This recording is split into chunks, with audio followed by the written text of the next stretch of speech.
Babel by R.F. Kuang is a dark academic. Oh, sorry, wrong footage.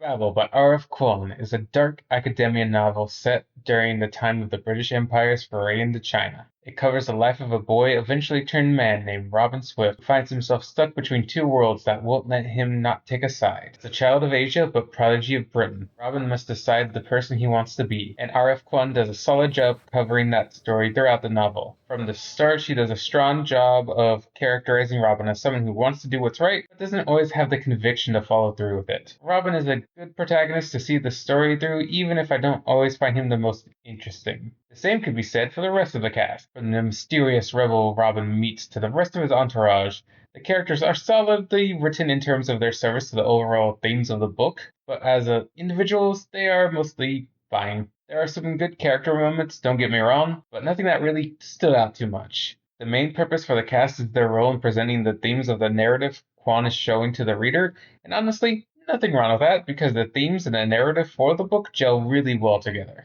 The negatives of European colonialism are front and center throughout Babel, as we are consistently shown just how far an empire is willing to go in order to continue to grow its power, especially for the people at its very top. Quan shows that the UK will go to any lengths to enrich itself, even if that means plundering the rest of the world right down to the very languages that are from those nations it's colonizing. For in the world of Babel, language is actually magic. Take a word in English and you find a corresponding word in another language and place them on opposite sides of a silver bar, and that will have a magical effect on that silver bar, giving it magical properties capable of allowing it to make bells ring for further distances, ships being faster or stronger, or even allowing a tower like Babel to stay upright in the first place. Needless to say, a powerful magic system that an empire like Great Britain would seek to ensure that it has the greatest resources of, much like they did in our time with their navy. Also hence why a boy from China like Robin would be brought all the way from Canton to study at Oxford.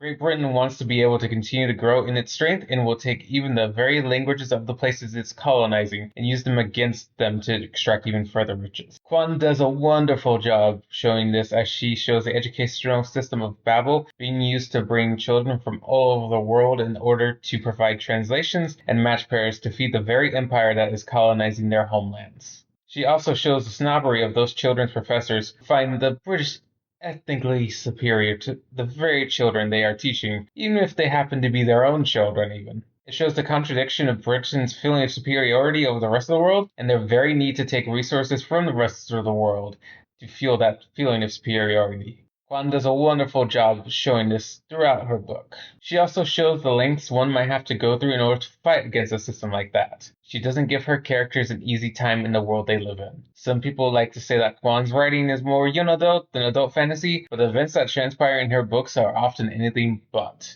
While Babel doesn't get as dark as the Poppy War does, it still has its dark moments. From violence against children to constant racism and sexism to backstories involving slavery, nobody really has an easy time for too long in Babel. Robin might want to have an easy life, but the world of Babel isn't one that will let him have one. Characters take sides and decisions are made as the characters see just how far they might have to go to beat the juggernaut of colonialism against them. And I mean, if you open the book, you'll read the title as Babel or the necessity of violence. Kwan isn't exactly subtle in showing how she thinks you need to deal with colonialism like that of the British Empire. She constantly needles and knives her characters for the naivety they have and thinking they might be able to do otherwise. Kwan does a really good job delivering the story and narrative she wants to, even if her characters could have been a bit more interesting overall.